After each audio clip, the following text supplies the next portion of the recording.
Pernah nggak kalian lagi iseng scrolling HP malam-malam, terus lihat ada satu koin kripto, namanya entah barantah, tiba-tiba harganya naik ratusan persen hanya dalam hitungan menit. Jujur aja, pasti ada rasa nyut-nyutan di hati kan? Kalian mikir, wah ini dia tiket gue buat pensiun dini. Terus dengan tangan gemetar, kalian klik tombol beli, kalian masuk dan boom! Dalam sekejap, grafiknya terjun bebas. Uang tabungan kalian lenyap, dan kalian cuma bisa bengong menatap layar. Bingung apa yang barusan terjadi. Sial banget gue, pikir kalian. Tapi gimana kalau saya bilang itu bukan nasib sial? Dan itu bukan kebetulan. Kemungkinan besar uang kalian baru saja dirampok oleh sebuah skema penipuan terorganisir yang sangat rapih bernama pump and dump. Dan yang mengerikan, ini bukan kerjaan satu orang iseng, tapi ribuan orang yang terkoneksi secara digital. Seberapa masif sebenarnya penipuan ini? Siapa dalangnya? Dan kok bisa mereka lolos terus? Hari ini kita akan membedah sebuah riset dari J.T. Hamrick dan timnya dari Universitas Tulsa dan Tel Aviv University yang membongkar habis dapur para bandar ini. Oke, mari kita luruskan dulu satu hal. Ada mitos besar yang selama ini kita percaya soal pasar kripto. Kita sering dikasih tahu kalau harga koin itu naik karena sentimen pasar, karena fundamental teknologinya canggih, atau karena ada berita ekonomi global terbaru. Kita percaya kalau pasar itu misterius dan gak bisa ditebak. Padahal faktanya gak seindah itu, guys. Riset ini menantang keras anggapan itu. Faktanya, di balik layar ada ribuan grup chat rahasia yang secara sadar, sengaja, dan terorganisir memanipulasi harga. Ini bukan free market, ini pasar yang disetir.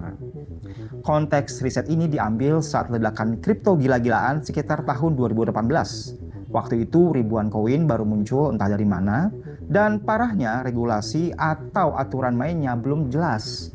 Pemerintah seolah-olah lepas tangan. Para peneliti ini, Hamrick dan temannya, gelisah. Mereka melihat investor retail, mungkin teman kalian atau kalian sendiri, masuk ke kolam ini dengan polosnya. Tanpa sadar, kalian sedang berenang bareng hiu. Sebenarnya taktik perang saham atau pump and dump ini lagu lama. Di pasar saham penny stocks zaman dulu juga sudah ada. Tapi bedanya di era kripto sekarang, teknologi seperti Telegram dan Discord bikin koordinasi kejahatan ini jadi murah banget, super cepat, dan bisa melibatkan puluhan ribu orang sekaligus dari seluruh dunia. Nah, bagian ini yang paling menarik. Gimana caranya para peneliti akademis ini membuktikan adanya manipulasi?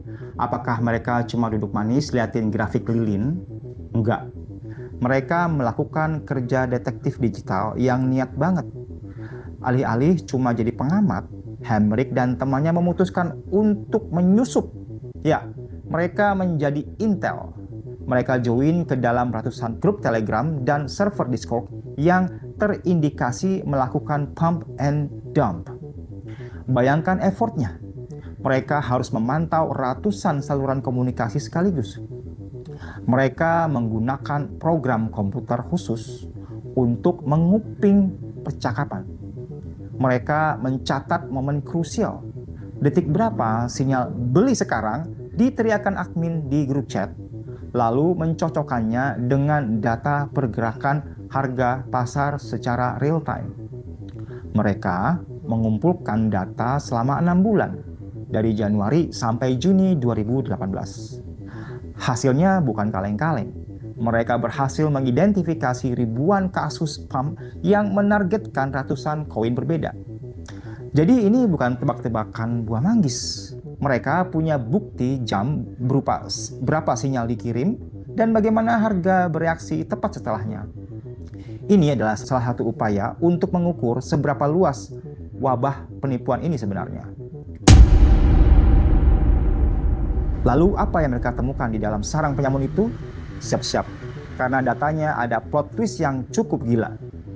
Pertama, para penipu atau bandar ini terbagi jadi dua kubu. Ada kubu transparan dan kubu samar. Kubu transparan ini berani banget.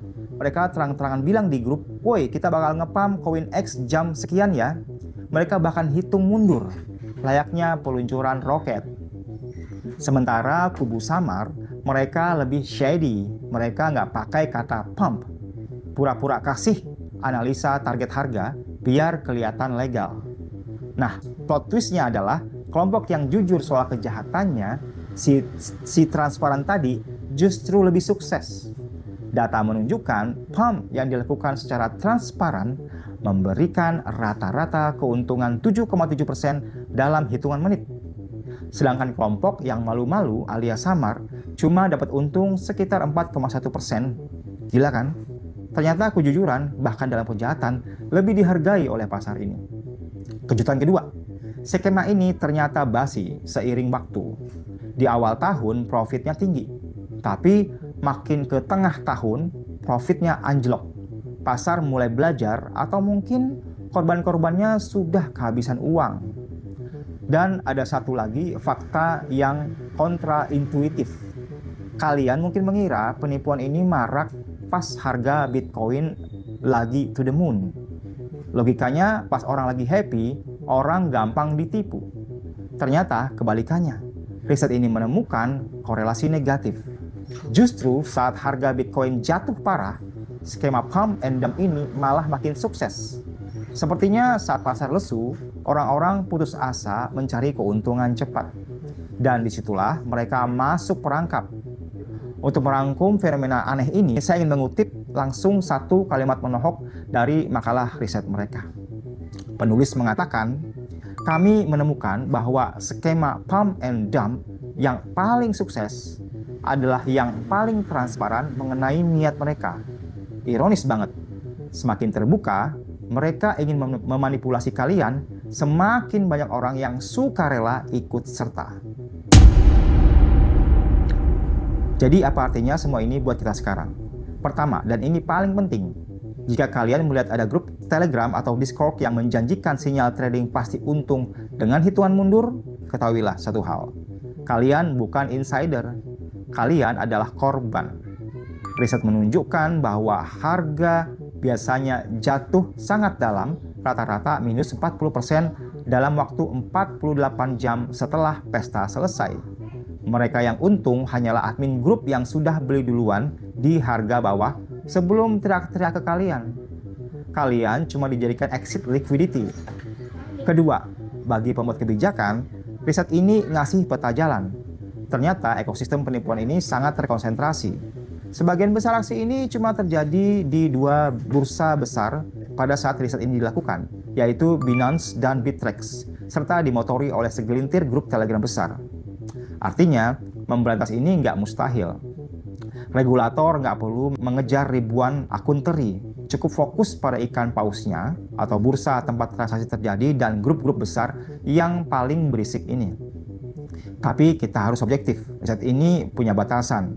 Data mereka berhenti di pertengahan tahun 2018 karena para penipu mulai sadar sedang dimata-matai dan akhirnya para peneliti ini ditendang keluar dari grup.